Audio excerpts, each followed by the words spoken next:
It's that magical time of the year once again for me to play a whole lot of indie games and demos. This is going to be the first part of my Next Fest of June 2026 demo showcase.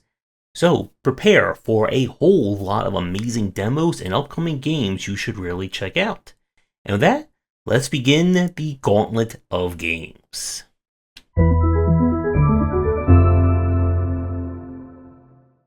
We're beginning things with Wilderlings: The Lost Spring.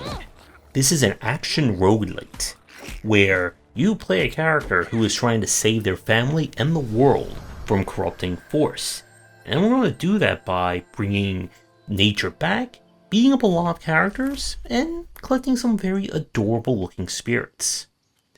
The gameplay here is that you'll kind of drop down into the world, and each little island or section is its own little point of interest / arena. Clear it and cleanse it of the corruption, and you'll get a randomly generated award. This can come in the form of increasing your stats, getting a little creature to aid you, and more.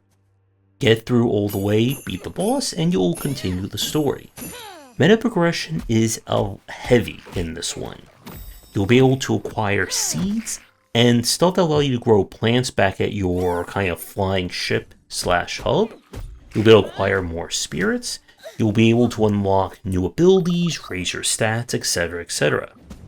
Now, the interesting thing about the combat is that they're definitely aiming for kind of like the Arkham game style of kind of parry and the soft lock-on or kind of like soft warp to enemies when they show up. I did find the combat to be a little bit unresponsive in places compared to the Arkham games.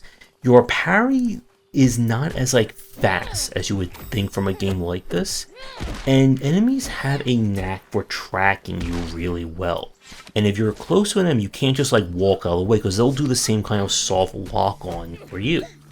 And unless you bring healing items or take a healing spirit, health is a bit hard to get back in this. And I did find the controls to be a little bit awkward as well. This is a game that you really do want to play with the gamepad, as there's a lot of movement and third-person combat to it, even if you do get a few long-range attacks. There's potential here, and they can make the combat, I think, just feel a little bit better. This could be a really solid action roguelike for anyone with a green thumb, or just a lover of cute, adorable critters. And now we go to Souls Inferno. What if we combine Dark Souls with an incremental game?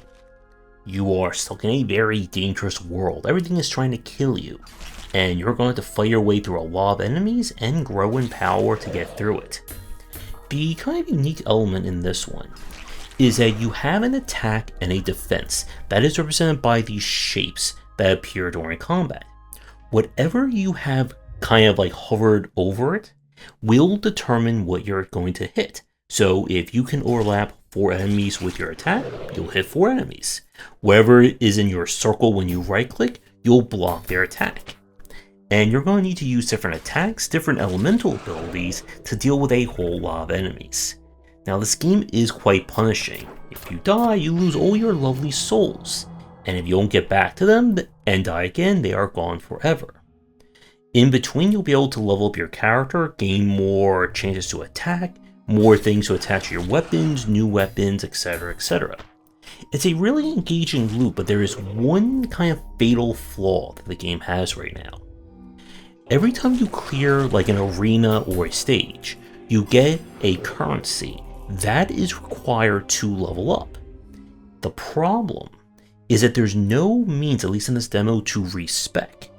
And if you take the wrong abilities or you take the wrong upgrades, the game is borderline impossible. Specifically because of the fact that you start fighting so many enemies that you need to be able to kill them in fewer hits, because they will just destroy you otherwise. So you don't take more attack ups, you're dead.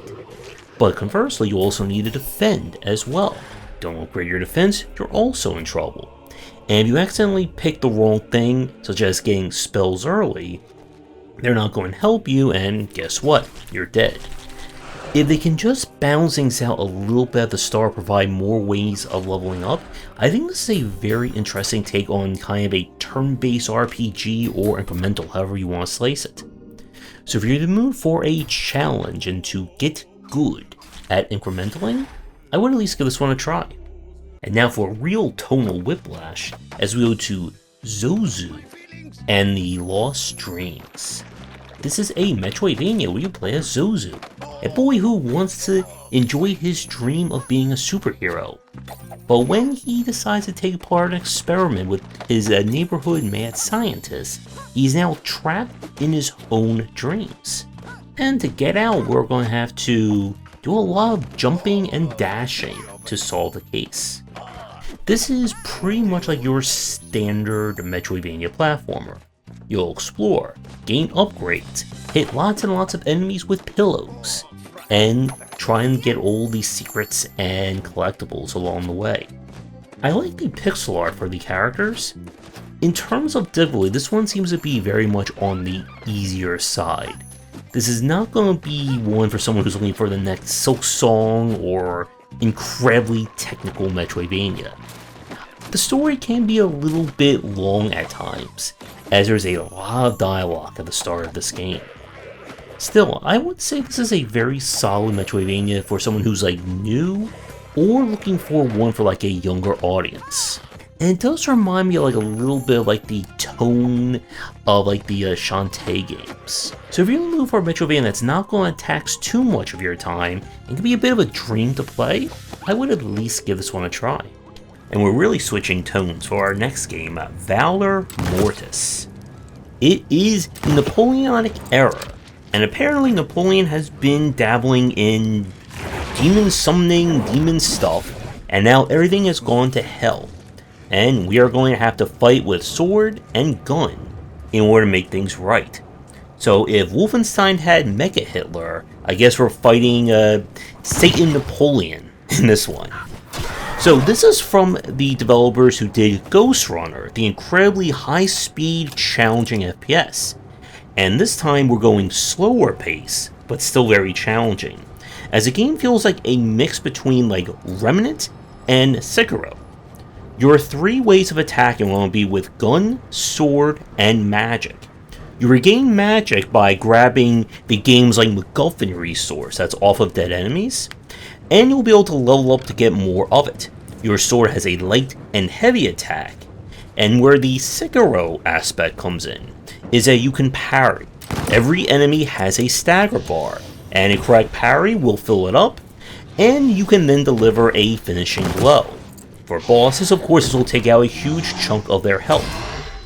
From what we played of the demo, this appears to be more on the, again, Souls-like linear side in terms of levels. You'll explore, try to open up shortcuts, don't get stabbed or shot by other things that are out there, and you'll be able to level up, and you'll also acquire different perks that you can slot in at certain leveling thresholds.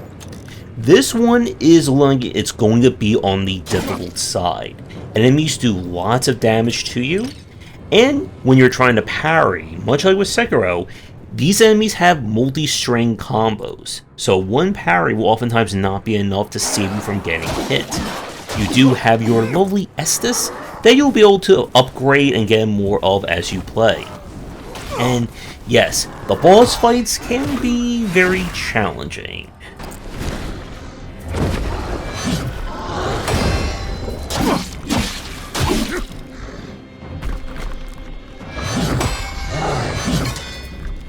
The multi-strikes are just a little, like, funky.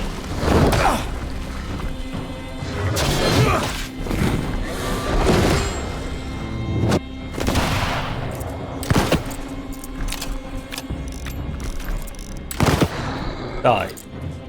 Oh, I hope it hasn't a phase 2.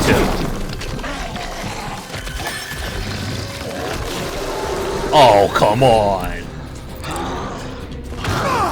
Hey. As a huge fan of Remnant, I am really enjoying this one. We did not get a chance to play through the second chapter that was available in the demo, and people in the forums were saying it gets far harder. And yes, this game is already hard enough through chapter 1. So, If you're in the mood to, I guess, take Napoleon down a peg, and looking for a very challenging time to do it, I would highly recommend you play this. We go to a different kind of demon work with Deorum. This is a mix of dungeon crawler and roguelite. You are exploring a mysterious dungeon at the request of some ancient deity, and we're going to have to collect a lot of resources along the way. The structure is you'll go into a different part of the dungeon looking for resources. When you find them, you must secure them back at kind of the hub, which you can then refine them into items that will be used for the game's meta progression. This includes unlocking more resource space, stronger attacks, more health, etc, etc. Your stamina at the top is essentially your life. If it runs out, it is back to start and you lose everything. And performing specific tasks and of course fighting will make use of it.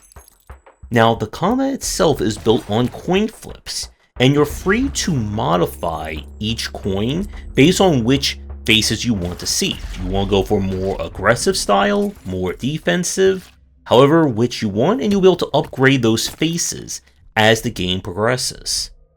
From our time with the demo, it is a little bit slow at the start, since your basic attack doesn't quite do all that much, and you're going to be quite limited in terms of inventory.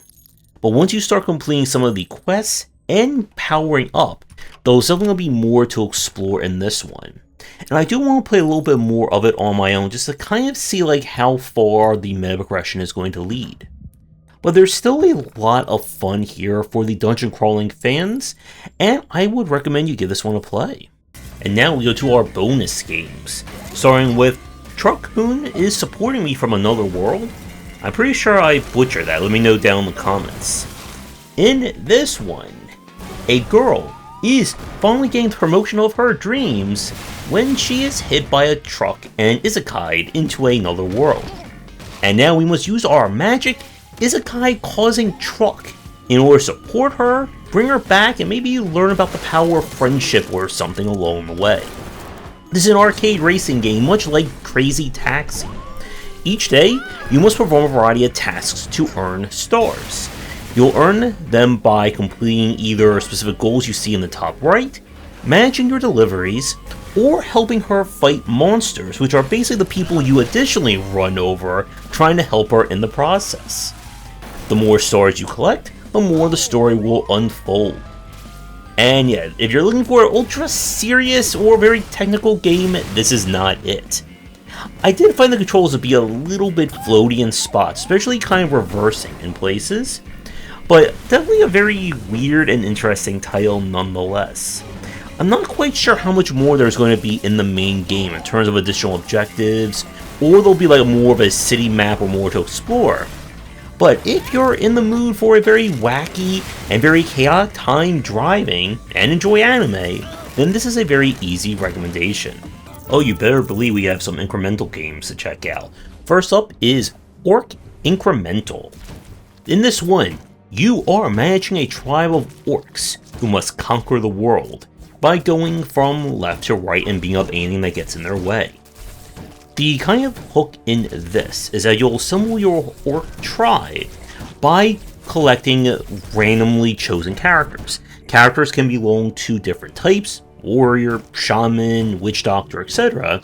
And they can be further modified by finding rarer versions that will come with better stats and more passives.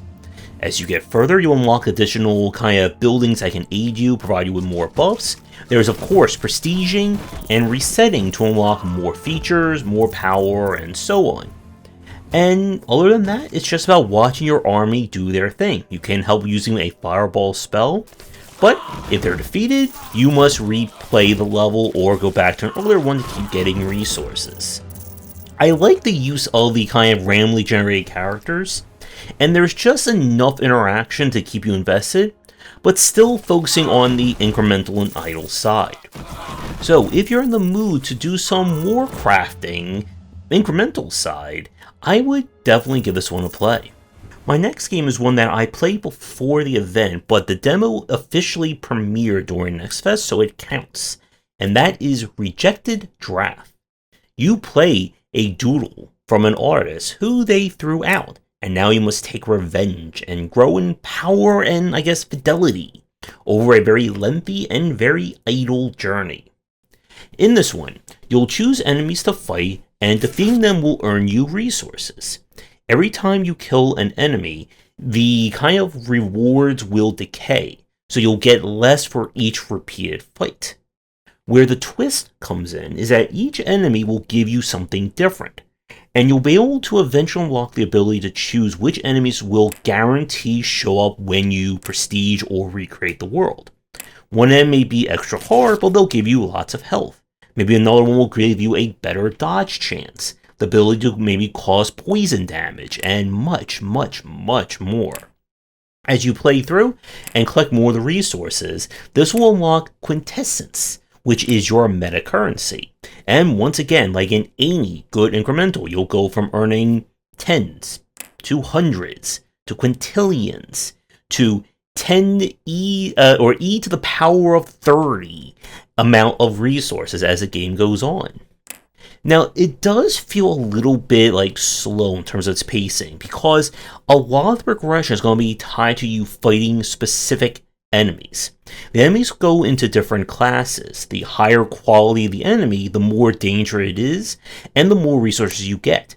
So, a kind of harder, weaker enemy, or a harder class enemy, but is designed to be on the quote-unquote weaker side, can still be many times harder than a stronger enemy in considered a lower class.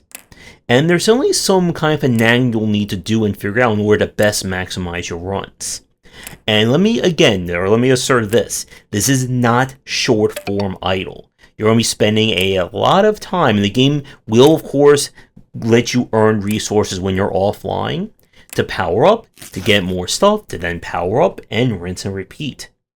So if you're in the mood for a very lengthy and very interesting incremental, highly recommend you give this one a play, but again, just make sure you have some spare time to give to it. Now we go to A Billion Egg Farm, our first kind of automation game.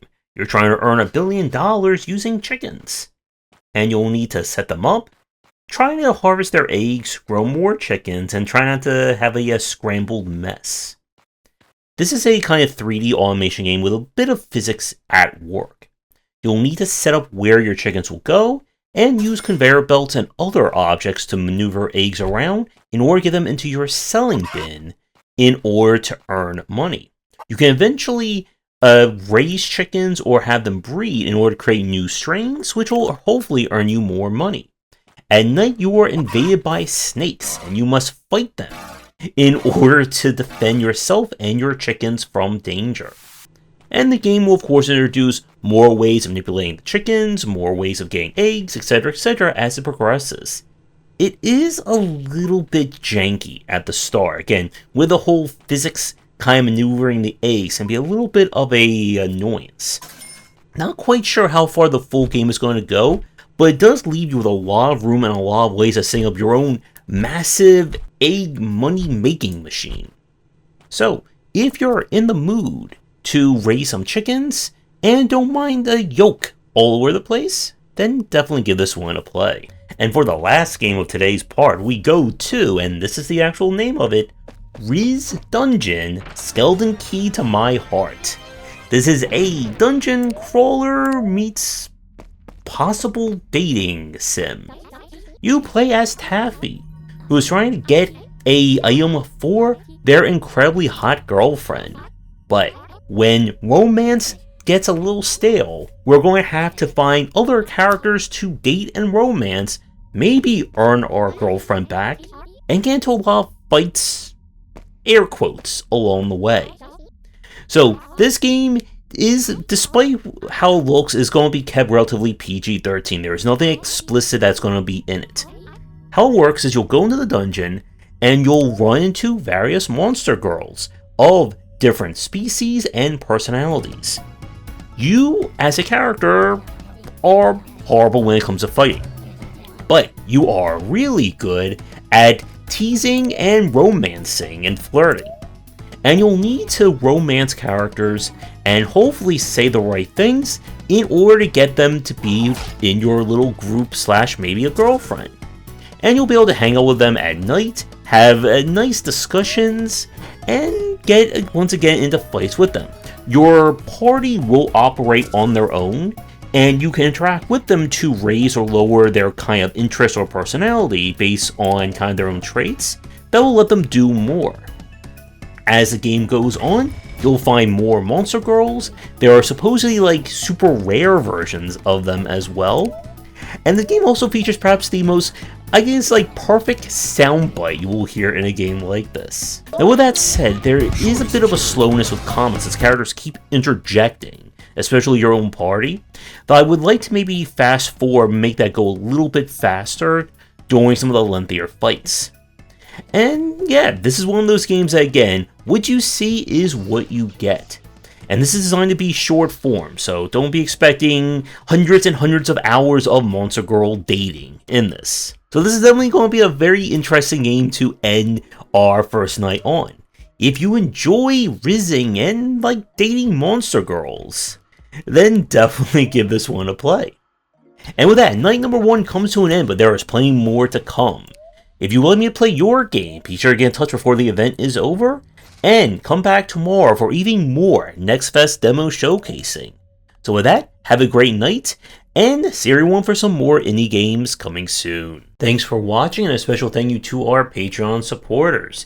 If you enjoyed the video, do the YouTubing stuff, be sure to visit our Discord and Patreon, and if you're interested in more of my thoughts on design, check out my game design books.